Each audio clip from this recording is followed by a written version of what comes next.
목회자뿐만 아니라 하나님을 사랑하는 사람들은 하나님께 온전한 예배를 드리기를, 또 하나님이 기뻐 받으시는 예배를 드리기를 원하는 그런 꿈이 있습니다.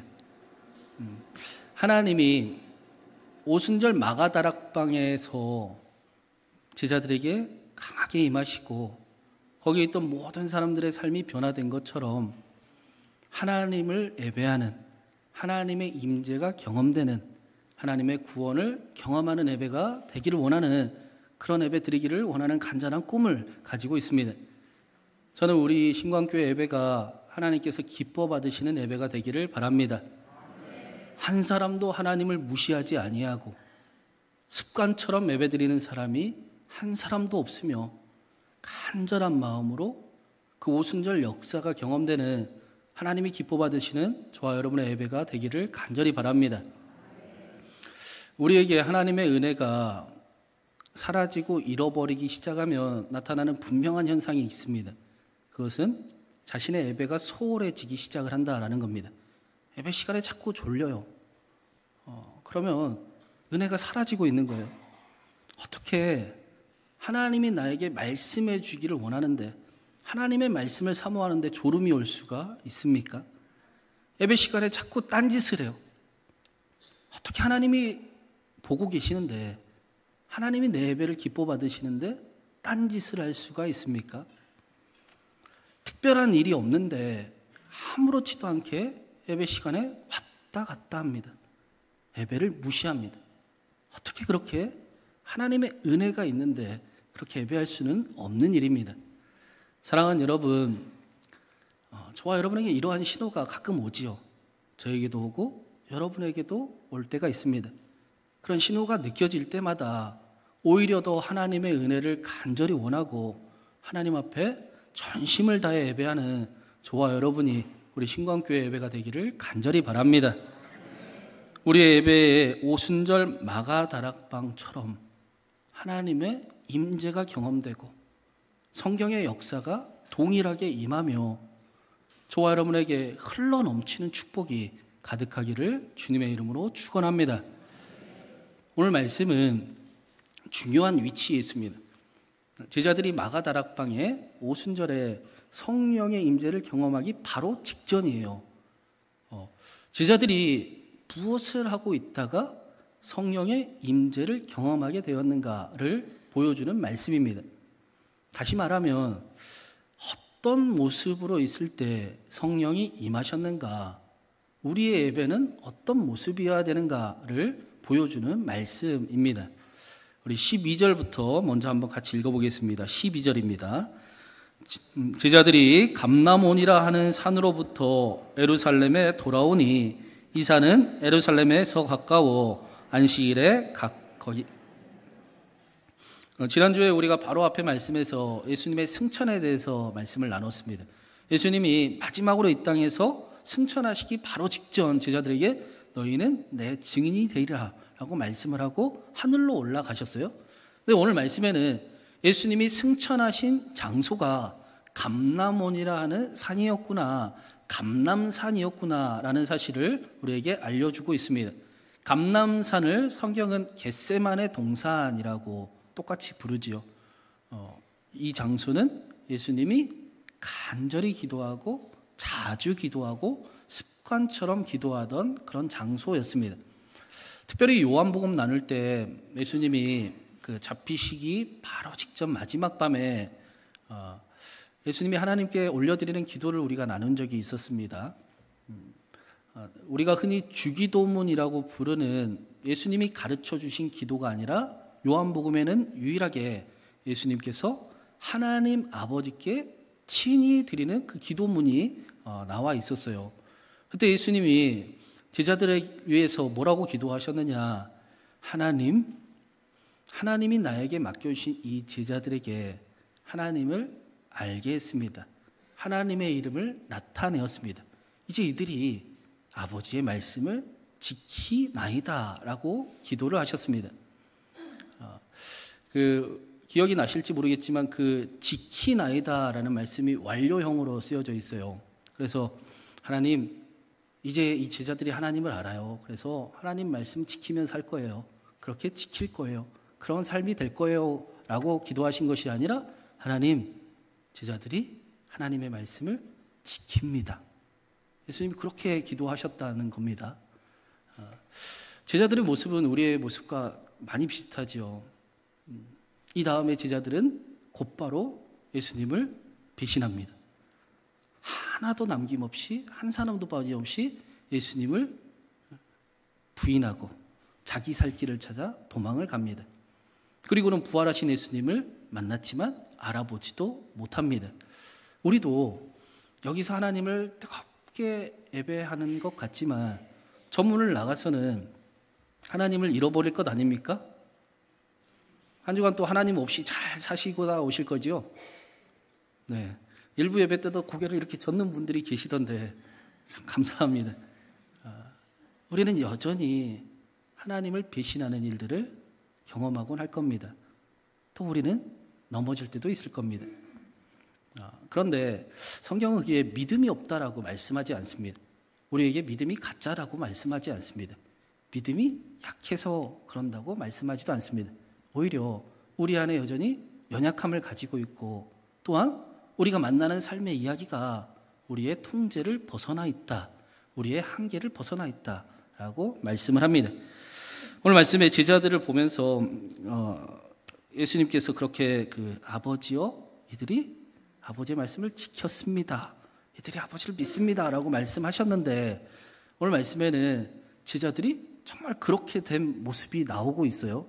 제자들이 예수님의 믿음대로 살아가는 모습을 오늘 말씀에서는 그려주고 있습니다. 예수님의 믿음대로, 말씀대로 제자들이 그 믿음에 보답하는 모습을 지금 보여주고 있는 겁니다. 저는 오늘 말씀의 장면을 묵상하면서 설교를 준비하면서 예수님이 하늘로 올라가실 때 참 기쁘셨을 것 같아요. 마치 우리의 자녀들이 말도 안 듣고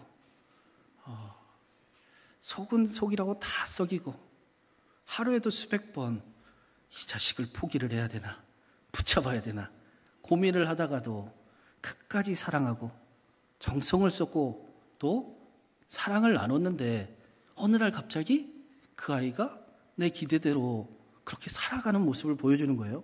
책임감을 가지고 살아가고 행복한 삶을 만들어가는 모습을 보여주는 겁니다. 제자들이 지금 그런 모습인 겁니다. 예수님이 얼마나 기쁘게 하늘로 올라가셨을까.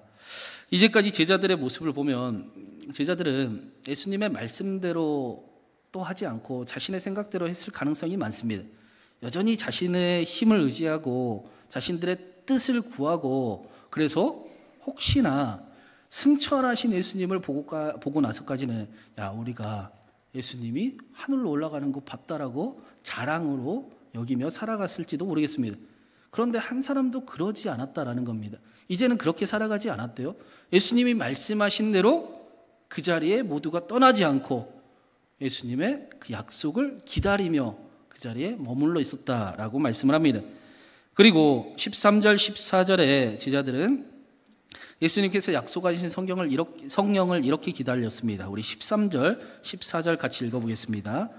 들어가 그들이 요한은 다락방으로 올라가니 베드로, 요한, 야고보, 안드레와 빌립, 도마와 바돌로메, 마테와 및 알페오의 아들 야고보, 샬롯인 시몬, 야고보의 아들 유다가 다 거기 있어 여자들과 예수의 어머니 마리아와 예수의 아우들과 더불어 마음을 같이하여 오로지 기도에 힘쓰더라.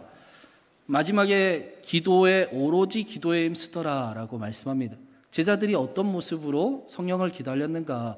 오로지 기도에 힘쓰며 기다렸다라고 말씀합니다. 예수님께서 아버지의 집은 기도하는 집이다라고 말씀을 하셨어요. 제자들이 오늘 말씀은 이제 그리스도 교회의 탄생, 처음 시작을 이야기하는데 그 시작이 기도로 시작이 됐다라고 말씀합니다. 근데 오로지 힘썼다라는 단어는 충성하다, 버티다, 견디다 그런 뜻이에요. 그럼 우리는 충성이라는 단어를 복종하고 좀 오해를 하면서 이해를 하죠. 충성하고 복종하고는 완전히 다른 뜻입니다. 충성이라는 뜻은 어떤 뜻이냐? 어떤 나라나 또 나보다 높은 사람의 그 마음의 정성에 보답하는 일을 충성이라고 이야기합니다. 나를 믿어준 그 믿음에 보답하며 살아가는 삶을 충성되다라고 말씀하는 겁니다.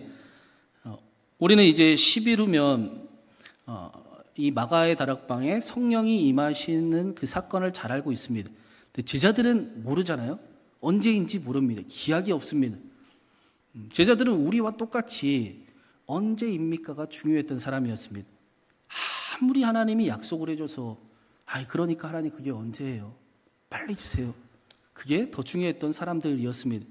그런 그 제자들이 기약이 없는 하나님의 약속을, 성령을 기다리는 일은 쉬운 일이 아니었을 겁니다. 아무 기약이 없는 그 일을 그래서 버티고 기도하며 견디며 충성했다라고 말씀합니다. 이제는 하나님의 믿음에 보답하는 마음으로, 이제는 내 눈에는 좀 다르게 보이지만 하나님을 믿는 믿음으로 견디며 보답하며 충성으로 기도하고 있었습니다. 어떻게 이런 힘이 제자들에게 있었을까?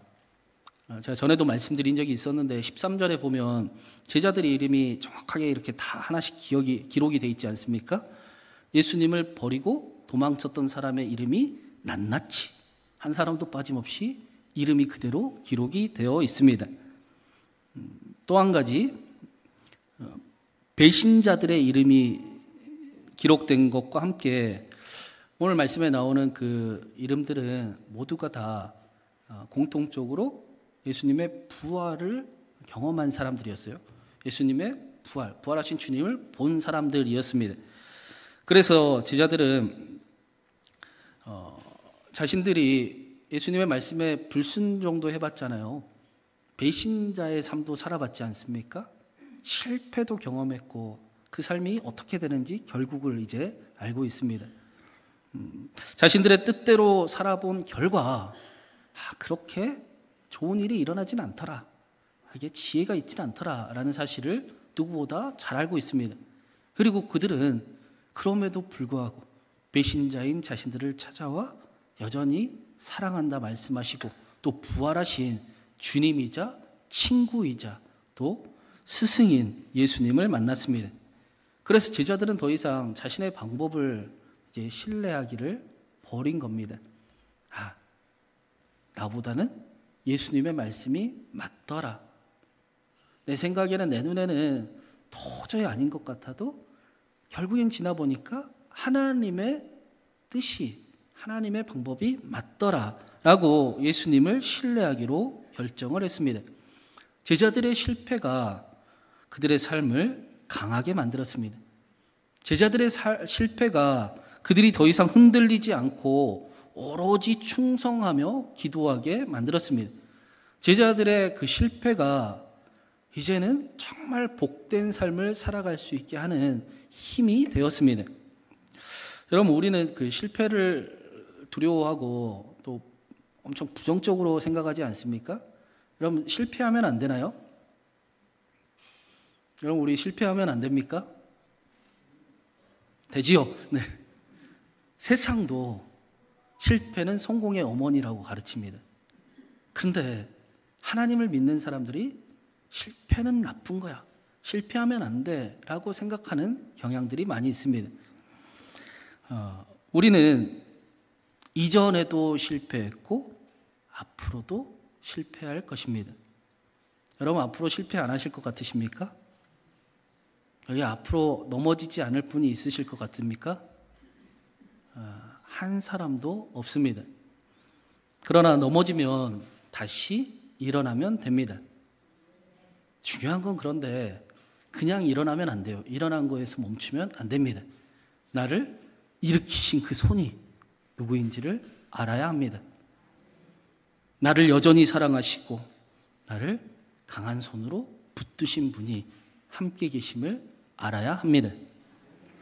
그래서 탈무드는 실패하지 않는 인생보다 실패를 넘어서는 인생이 훨씬 더 값지고 멋지다라고 이야기를 합니다. 제자들의 모습이 그런 모습이었던 거예요. 그런 제자들의 모습을 보고 사람들은 그리스도인이다, 저 사람들은 우리랑 똑같이 실패했는데 왜 안 흔들려? 왜 포기 안 해? 왜 어떤 힘이 저 사람들 안에 있나? 예수 그리스도의 능력이 있나? 예수 그리스도가 함께하나? 저 사람들은 그리스도인인가? 하고 그리스도인이라고 불리게 되었습니다. 그렇다면 마지막으로 제자들은 어떤 기도를 드렸는가? 오늘 말씀에는 길게 나오고 있지 않습니까? 제자들이 성령을 기다리는 동안 특별한 일을 한 가지 했어요. 가룟 유다가 탈락한 일을 이제 메꾸기 위해서 제자 한 사람을 선택하는 그런 이야기를 길게 사도행전에 기록이 되어 있습니다. 여러분, 길게 기록이 되어 있다는 것은 어떤 말씀일까요? 길게 자세하게 기록되어 있다는 것은 우리가 꼭 알아야 된다라는 거예요. 중요하다라는 겁니다.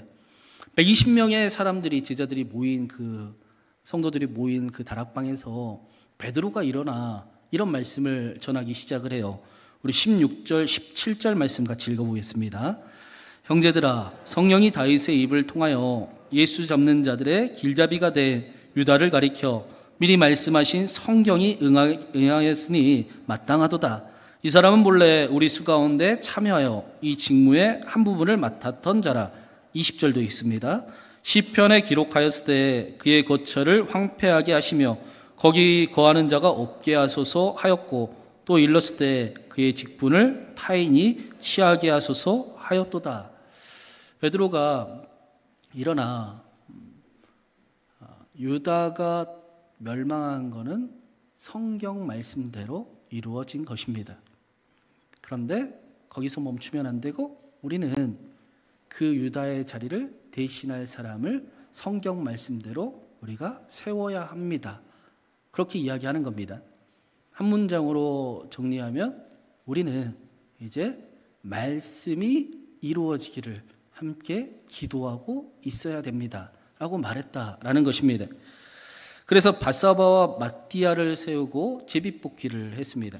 단순히 그 숫자 한 사람을 채우기 위함이 아니라 하나님의 말씀이 이루어지기를 원하며 그 일을 행했던 것입니다. 제자들의 기도가 이제는 내 뜻, 내 생각이 아니라 내 방법이 아니라 하나님의 말씀을 이루는 기도, 하나님의 뜻이 정답입니다 라고 하는 기도, 하나님의 뜻을 알기를 원하는 기도였다라는 것입니다.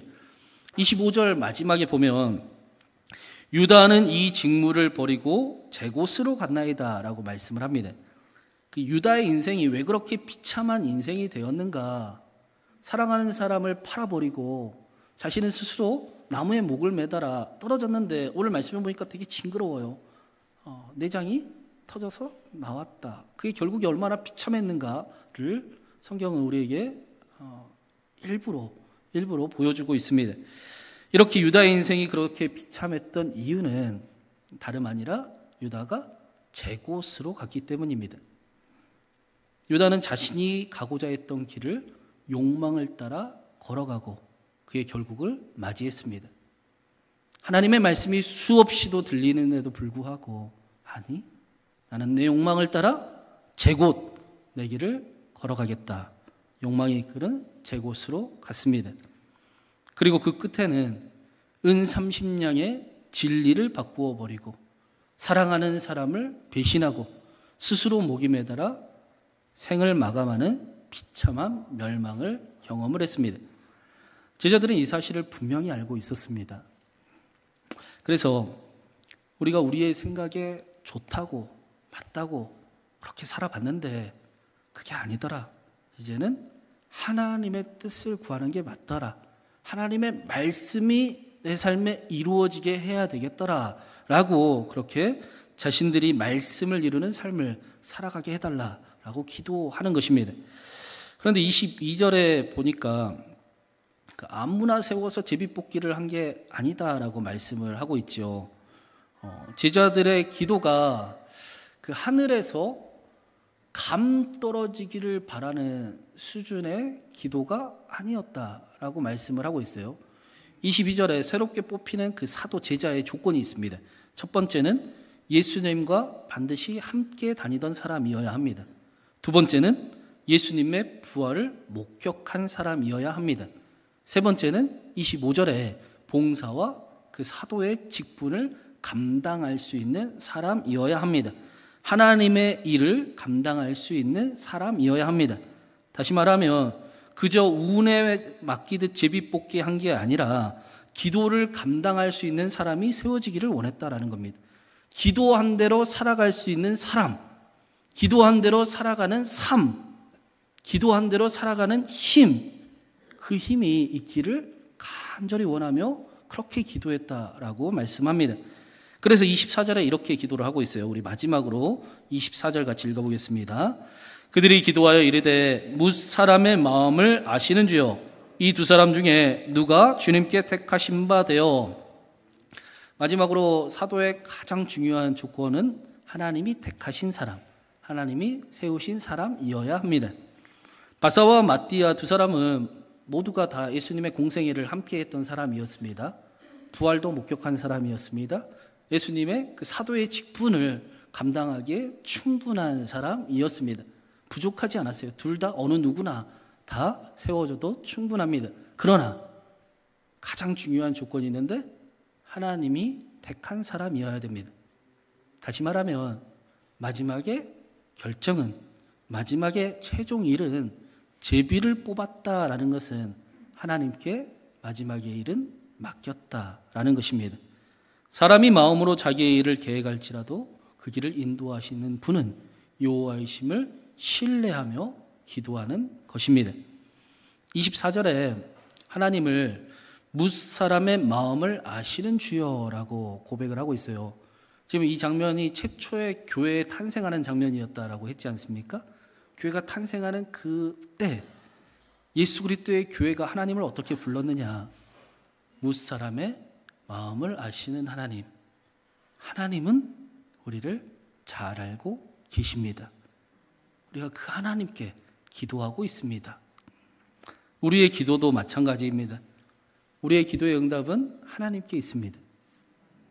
수백 가지를 기도하고 수만 사람이 기도해도 하나님은 반드시 다른 것이 아니라 하나님으로 응답해 주십니다. 하나님을 구해야 합니다. 그리고 하나님이 이루시는 일입니다. 기도는 우리가 하지만 그러나 결과는 하나님께 맡겨드려야 하는 것입니다.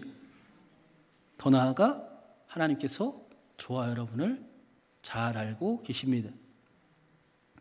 그렇기 때문에 하나님의 사람을 하나님이 세우셨다면 하나님을 믿어야 합니다. 마찬가지로 하나님이 우리에게 기도하게 하셨다면 하나님이 왜 그 기도를 시키게 하셨는지 하나님을 믿어야 합니다. 날마다 기도한 대로 살아갈 힘을 구해야 합니다. 그 일이 오순절 마가다락방의 성령 충만함으로 임하게 되었습니다. 사도 바울은 이 사실이 굉장히 중요했어요. 사도 바울은 그 어두운 과거를 가지고 있었잖아요. 그 누구보다 죄인 같았습니다. 스스로 보기에. 사도 바울은 너무나 많은 사람의 비방과 또 이상한 소리들을, 안 들어도 되는 소리들을 많이 듣고 살았습니다. 사도 바울의 사역 앞에는 수만 가지의 어려움이 그를 맞이하고 있었습니다.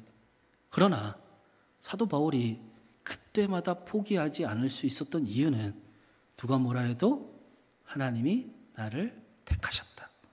나는 하나님의 사람이다. 하나님이 나를 지금 여기 세우셨다. 하나님이 책임지신다. 그 고백이 있었기 때문입니다. 사랑하는 여러분, 저와 여러분은 하나님이 사랑하는 사람들이지요. 하나님이 택한 사람입니다. 실패를 두려워하지 아니하고 우리를 책임지시는 그 하나님을 힘입는 힘이, 그래서 더 멋진 삶을 살아가는 저와 여러분이, 또 저와 여러분에게 성령 충만함이 함께하기를 간절히 바랍니다. R.A. 토레이라는 목사님이 계시는데 네이버에다 이분 그 R.A. 토레이 검색해 보면 성령의 사람이라고 떠요. 이 목사님이 날마다 이렇게 기도를 하셨대요. 하루도 빼지 않고, 하나님, 저는 하나님을 떠나서는 살 수 없습니다. 그러므로 하나님, 저를 성령 충만하게 도와주세요. 왜냐하면 성령 충만하지 않으면 오늘 하루 저는 너무나 쉽게 흔들리는 사람이기 때문입니다. 하나님, 제가 성령 충만하다고 느껴지지 않을 때는 함부로 말하지 않게 도와주세요. 왜냐하면 성령 충만 없이 말할 때는 저는 너무나 많은 실수를 하고 상처를 주기 때문입니다. 하나님, 제가 성령 충만하지 않을 때는 제 인생에 중요한 결정을 하지 않게 도와주세요. 성령 충만하지 않으면 저는 너무나 자주 그릇된 결정을 할 가능성을 가지고 있기 때문입니다. 성령님, 저를 오늘도 붙들어 주세요. 사랑하는 여러분, 저는 저와 여러분의 기도가 저와 여러분의 기도가 되기를 간절히 바랍니다. 다시 성령 충만함을 구하고 하나님과 함께, 하나님을 믿는데 안 된다, 힘들다, 어떡하냐, 세상 사람들과 전혀 다름이 없는 것이 아니라 부활하신 하나님이 내 안에 계심을 확신하며 하나님의 권능이, 하나님은 하실 수 있다, 하나님이 행하신다, 하나님이 함께 하신다 라는 고백이, 그 능력이 저와 여러분 가운데 함께 하기를 간절히 바랍니다. 우리가 성령 충만함으로 살아갈 때 우리의 삶이 변할 뿐 아니라 우리를 통해 우리의 사랑하는 가정과 사랑하는 이들과 삶의 자리에 그때 성경에 임하셨던 대로 동일한 치유의 역사가, 회복의 역사가, 변화가, 부흥이 함께하게 되기를 주님의 이름으로 축원합니다.